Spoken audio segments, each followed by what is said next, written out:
Hello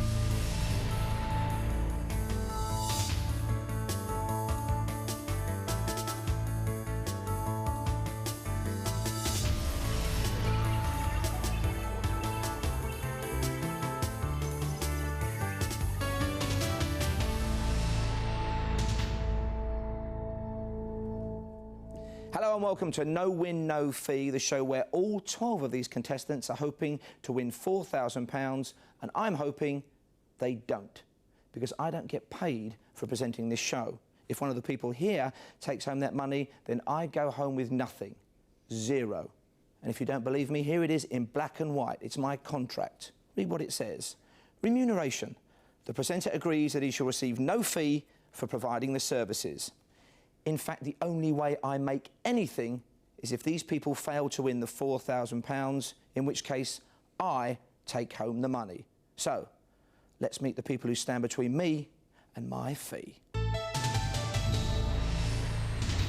We have Pierre, Ben, Louise, Robert, Jenny, Zig, Jill, Kim, Mandy, Steve, Catherine and Tony. They're complete strangers to each other. In fact, they only met briefly just before the show, and all they know about each other are their names. Because this is a game of assumption and presumption, as I'm going to ask you to choose players who you think are going to get a question wrong. It's sudden death. It's all about reading body language and first impressions. There are 12 of you now. In a few minutes, there are going to be only 6. And we're going to start by randomly choosing one of you. I wonder who it's going to be. Who's going to choose an opponent that they think will get a question wrong? And it's Kim. Kim, I wonder if you're a good reader of body language. We're going to find out. Are you a good judge of character? Will you join me now, please, to choose your question?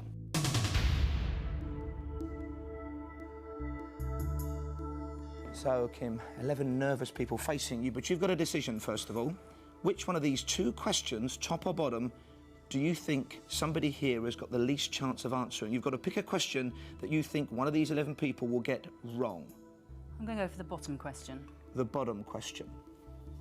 Now, I'm going to read it, and you've got to scan the faces of the people in front of you. Take a look at them all, see how they react. They might be bluffing, but at the same time, they may genuinely be surprised, worried, concerned about the question. You've got to pick somebody who's going to get it wrong. And here comes the question. Which South American country rules the Easter Islands? Tony seems completely dead from the neck up from the look of him there. Very good poker face. I think I'm going to choose Louise. So, Louise, she thinks she's got the measure of you. Will you now join us, please, and face your question?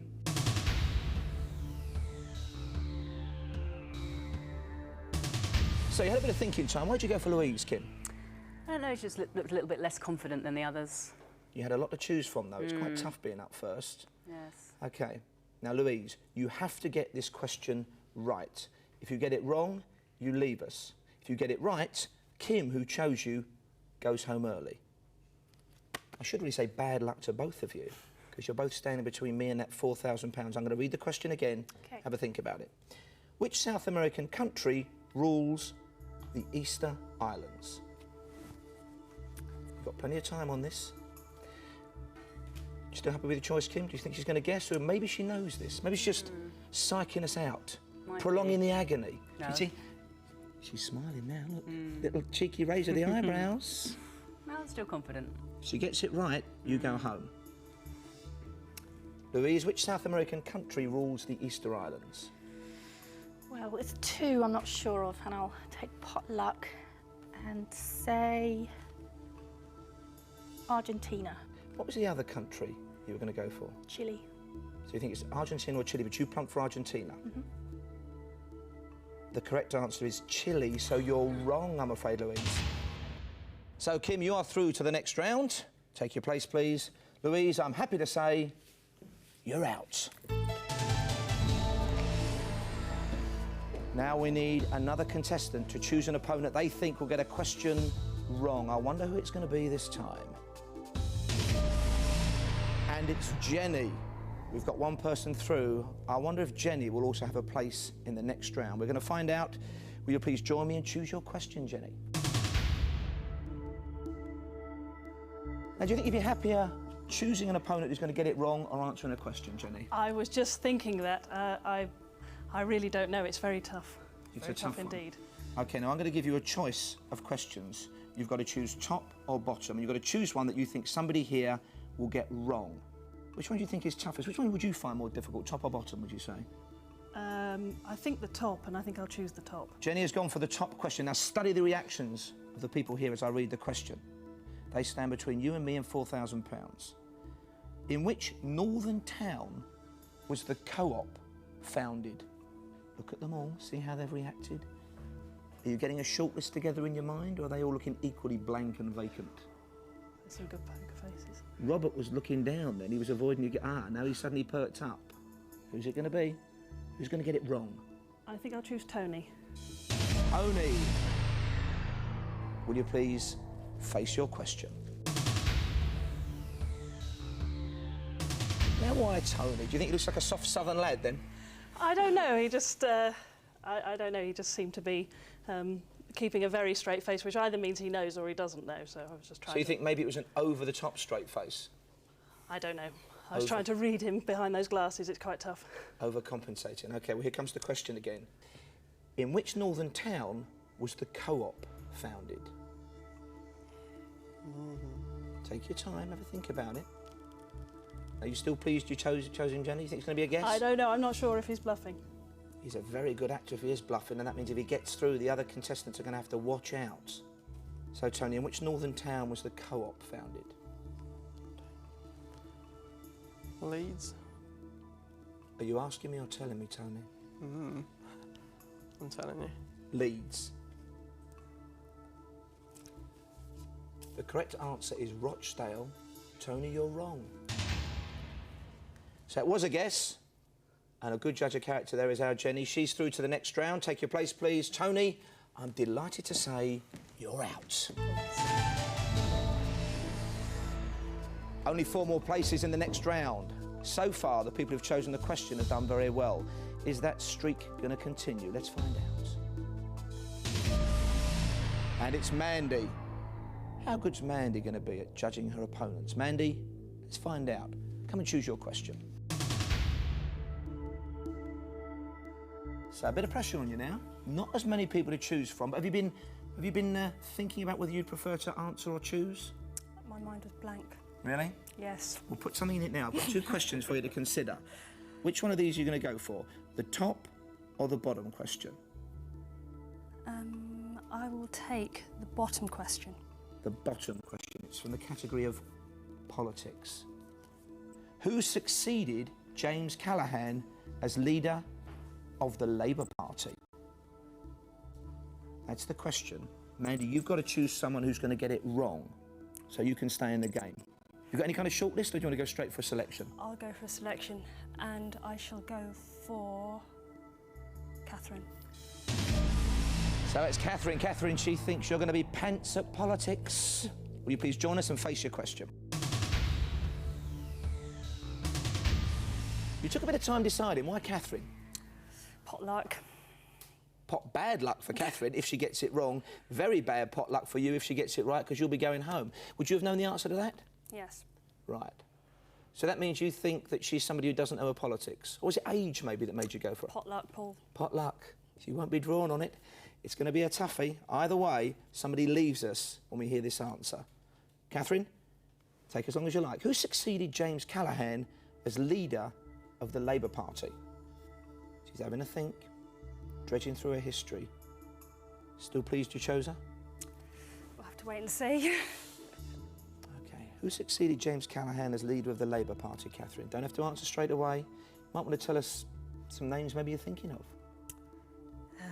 Well, Mandy actually did very well because politics is my strong point. Being Welsh, I'm going to go for Neil Kinnock. Neil Kinnock. Yes. Neil Kinnock is not the correct answer. It's Michael Foot. So I'm afraid, Catherine, you are wrong. Yes, after the winter of discontent, Michael Foot took over, was never Prime Minister, of course. Mandy, you take your place in the next round. Catherine, I'm happy to say you're out. Off you go. Now it's getting even more tense. Less people to choose from, few questions left, only 3 places left in the final. Who's up next for one of those places? Let's find out now. And it's Zig. Zig, you've got to know your general knowledge, but more importantly, you've got to be a good judge of character. Let's find out how good you are. Will you please join me and choose your question? A couple of choices, 2 questions for you to consider. And then you've got to choose somebody you think, you hope, you pray, you know is going to get it wrong. Which question do you fancy, top or bottom? But I think I'll pick the top one. OK, remember, it's not about what you know, it's about what you think other people know. Yeah, the top one sounds The good. top question, OK. I'm going to read it, take a look at these 5 slightly frowning faces, and then tell me who you think is most likely to get it wrong. Here comes the question. Take a look at them. The Stadium of Light is the home ground of which English football club? Steve is very pointedly not looking at either you or me. That could be on grounds of taste, or it could be he doesn't know the answer. Jill's gazing at you like she's trying to hypnotise you. And the other 3 are very impassive. OK, Zig, so who's it going to be? I'll choose Jill, please. So, Jill, he thinks he can read you. He thinks he can predict that you're going to get a question wrong. Would you join us and face your question? Right, so far, 3 women through to the next round. You'll be our first male face in round 2, Zig, but only if Jill gets this question wrong. Jill, if you get it right, you send him home. Ha! Women don't know about football. You can prove him wrong. Here we go. The Stadium of Light is the home ground of which English football club? Take your time. Have you got a little shortlist for us? Possibilities? Not really. I'm going to take an absolute wild guess before I walk off. Oh. And say Aston Villa. Aston Villa in the Midlands.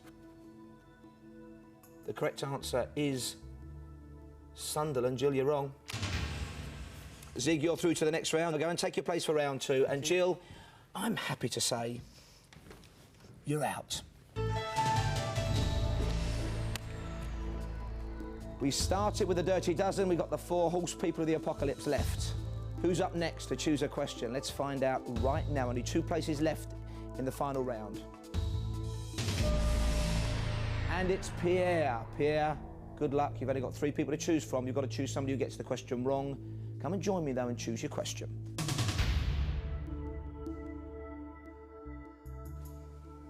A couple of different categories for you.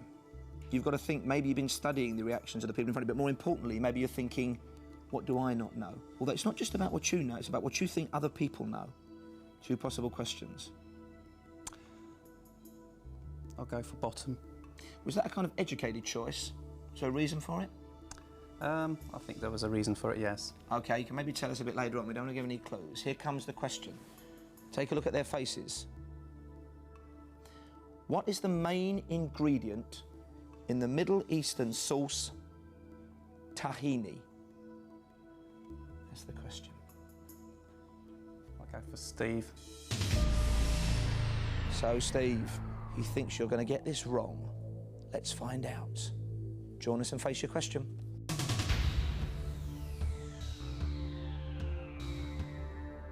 OK, why did you pump for Steve? Well, cookery, I went for the question, so for anyone really.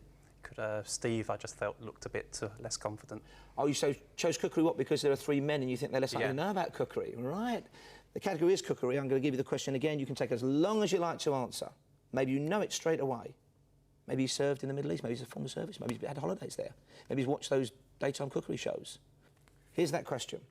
What is the main ingredient of the Middle Eastern sauce tahini? Picture yourself in your kitchen or in the supermarket looking at that big spice rack. Got to be worth a guess. Chili pepper. In fact, the answer is sesame seeds. So, Steve, you are wrong. Which means Pierre did choose wisely. It's tough up here under the lights. Pierre, you are through to the next round. Steve, I'm delighted to say, back to your kitchen. You're out. Okay. It's 1-on-1 now. 2 people, but who's choosing the question and who's answering the question? It's 50-50. Who's it going to be up first? And it's Ben. So Ben's got to choose one of two questions for Robert to answer. Ben, will you join me now and choose that question? Okie dokie. No choice as far as the opponent goes, but you have got a choice of questions, and there they are. Do you want to go for top or bottom? Take your time. Think about maybe anything you've learnt about Robert, but more importantly, think about how difficult or not these are, the areas of expertise. Because it's not about what you know so much as what you think other people know. I think I'll go for the bottom question. The bottom question. OK, Robert, you can stay there for a bit. We're going to give you the same thinking time we gave all the other contestants on the spot, even though we know you are going to come up in a moment and face this question. Here it is. What colour is 0 on a British roulette wheel? He's thinking. He's reacting. He's got to get it wrong for you to stay in the game, and that's why you've chosen it, because you thought it was the toughest question. What colour is 0 on a British roulette wheel? Robert, it's time for you to face your question.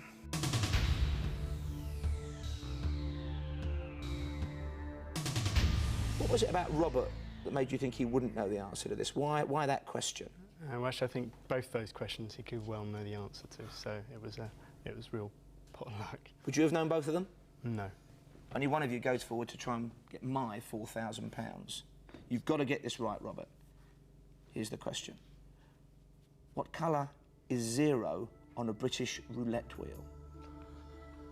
I don't know, but you have red and you have black, and 0 is the absence of something, so it would be a guess to say white. Not red or black, but white. White. Now, if you get this right, Robert, you go through and you're a step closer to £4,000. If you're wrong, Ben has chosen the right question to force you out and he stays in. On a British roulette wheel, the colour of 0 is green. Robert, you're wrong. Which means Ben is through to the next round. And Robert, I'm really happy to say you're out. Good luck to you. Now, well done to all 6 of you for getting this far. You've made it because you've managed to eliminate your opponents, either because you're a good judge of character, you're clever, or you've been lucky. But let's hope you've been paying attention to each other's strengths and weaknesses, because now it's time for you to go head-to-head with each other.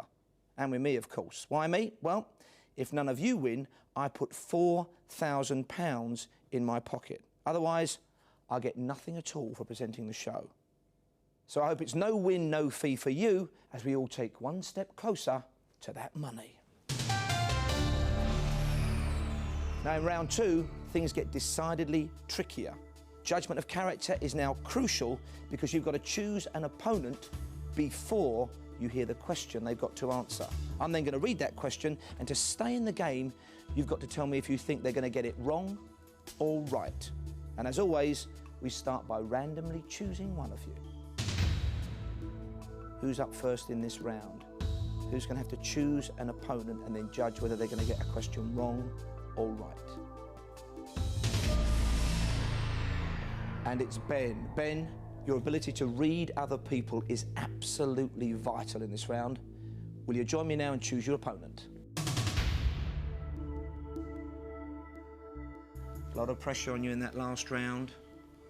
Just 2 of you left head-to-head and you made it through. The thing is, this time around, you've got to choose somebody you can read before you hear the question. Somebody you think maybe you can pick up a bit of body language, or somebody you think has displayed a reasonable range of general knowledge that you can trust, you can put your faith in. Field of 5, who are you going for? I think I will go for Kim. So it's Kim up now. A lot riding on this. We're all a lot closer to £4,000. Kim, will you face your question?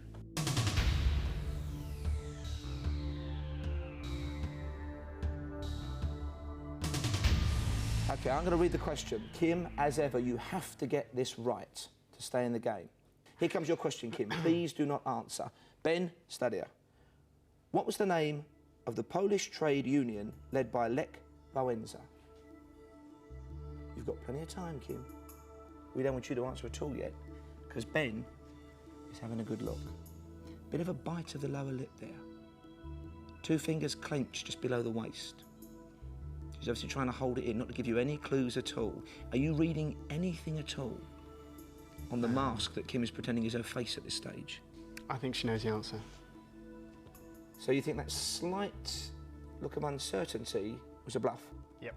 OK. Kim, what was the name of the Polish trade union led by Lech Wałęsa? I haven't got any idea at all. Do you want to try and hazard a guess? Because there's a lot riding on this. Maybe something foreign, but I can't remember. I think it was initials, but no. OK. Well, I think Ben may have known the answer to this. I was looking for, and it does begin with S, solidarity. So, Kim, you're wrong. Which means, of course, Ben is wrong as well, because he predicted you get that answer right. Would you please sit down as you're both out of the game? Only 4 people left, 5 including me, competing for £4,000. Who's next up to choose an opponent to try and predict whether they're going to get an answer right or wrong? I wonder who it is. And it's Jenny. Jenny, you've got to read some body language now if you want to stay in with a shout of getting my £4,000. Will you join me, please, and choose an opponent? Only 3 people left. We're whittling through them. Yes. Now, you've got to think who you can read best. Maybe Mandy, could be Zig, of course, could be Pierre. The trouble is, you don't know the question they're going to have to answer. So you either trust their grasp of general knowledge, or you think it's somebody who's going to give something away with a bit of a flicker, a bit of a grimace, a bit of a swallow. So who's it going to be, Jenny? Well, I think I'm going to choose Mandy. Mandy, Jenny is relying on you to get her closer to that £4,000. Will you join us now and face your question? Very simple. I'm going to read a question. Before Mandy answers, you've got to predict, just from reading her face and thinking about what you know about her, maybe a range of general knowledge, whether she's going to get it right or wrong, because Mandy has to get it right to stay in the game. She's avoiding meeting your gaze already. Here comes the question. Who appears on the back of the current £10 note? Don't answer. You can use this as thinking time. And Jenny is using this as kind of nosy Parker time, taking a look at her. What are you trying to read from that? Well, I don't know. She's got a very, very blank look about her, because on the one hand it should be a really easy question, but it's just completely flown out of my head, so I don't know whether it's completely flown out of hers as well. It's one of those everyday things that's very easy to forget. We've had a few people on the back of the £10 note, haven't we? Yes. I think she knows it. I'm sure she knows it. Look at that, there's almost a smile there. I reckon she's... But don't let me influence you, because I want you both to fail. Oh, it's tough. Is she going to get it right or wrong? I'm going to put faith in her and say I think she's going to get it right. A little human plea crept into your voice then. You're putting faith in her. She's got to get it right, of course, to stay in the game. If she does get it right, congrats to both of you. You stay in and live to fight another day. Mandy, she thinks you're going to get this right. I'm kind of hoping now you get it wrong, because then you both leave. Fine and dandy for me. Mandy, who appears on the back of the current £10 note? Well, I've got 2 ideas in my head, 2 choices.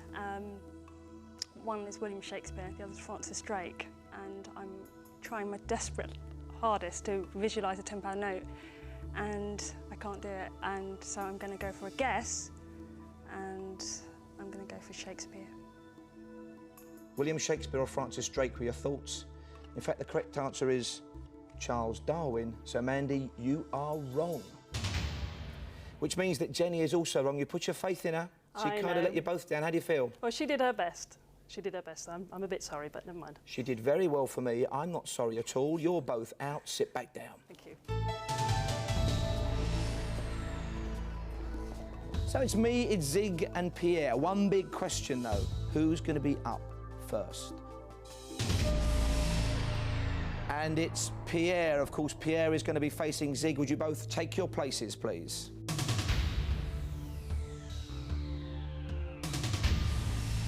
£4,000 at stake. And it's a very simple way to decide who's going to go home with that money. I'm going to read a question. Before you hear Zig's answer, you've got to predict whether he's going to get it right or wrong. He has to get it right to stay in the game. If he does get it right and you say he's going to get it wrong, he gets the £4,000.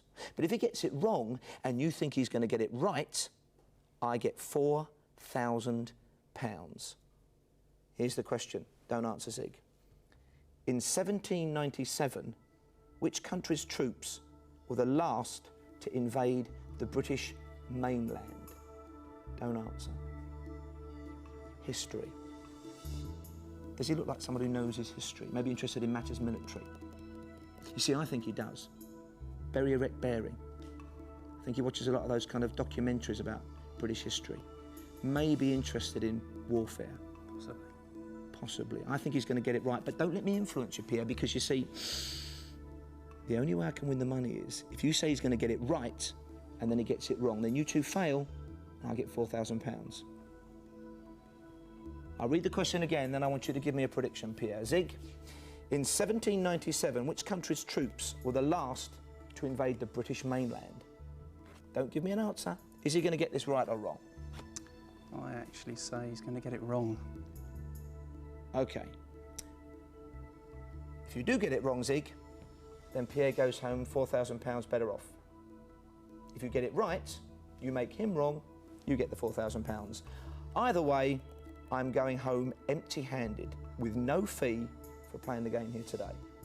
Zig, in 1797, which country's troops were the last to invade the British mainland? I would guess it would be the Spanish. The correct answer is France. Zig, you're wrong. So, Zig, commiserations, sit down, you're out. Which means, Pierre, you have won £4,000.